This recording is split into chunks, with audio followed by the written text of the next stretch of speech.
Well, I mean, I don't think you have more games at some of these neutral sites, but I still think the home and away is still a really big thing. Like, there's something about like seeing Michigan come to Duke or Duke play. Like, we played at Michigan. Right. I've never been to Ann Arbor before.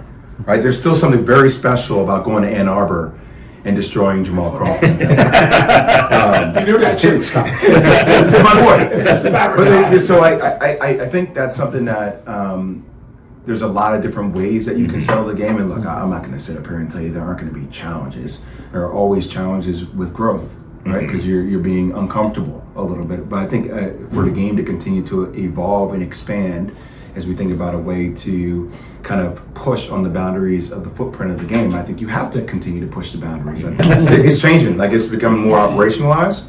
Guys are coming into these colleges now with brands pre-established. I mean, look at AJ DeBonsa.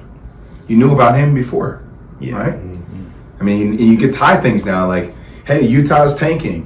Where's AJ DeBonsa? Oh, he's in Utah. Oh, it's fascinating the way the storylines now are starting to be connected more than ever before. You can't have 100 of these games. We have good non-conference matchups in November that no one goes to. If you can have a couple of these. Like you're not gonna have 4 weekends in a row. You got to be lucky to get the right ones. So you're gonna go to these biggest brands, obviously, and you can't move these games on campus because then you can't create the revenue in terms of the NIL, the collectives.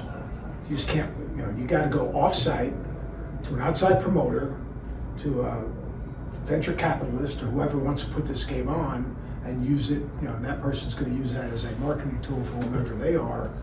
But, so could we get 2 of these? Could we get 2 in February, 2 different games in February? Yeah, I think 2. I think more than 2, it'll be like November, where they just kind of, they blend into each other. But if you get, you get like the Dukes and the Carolinas and the Kentuckys and the John Calipari's because he's, a lightning rod. If you get these lightning rod and then, I could see Florida playing Duke next year in one of these games, right? John Shire, Todd Golden. Todd's not afraid of anything. John's not afraid of anything. They're both going to be really good. I mean, I think you got to have a little bit of, be a little bit visionary.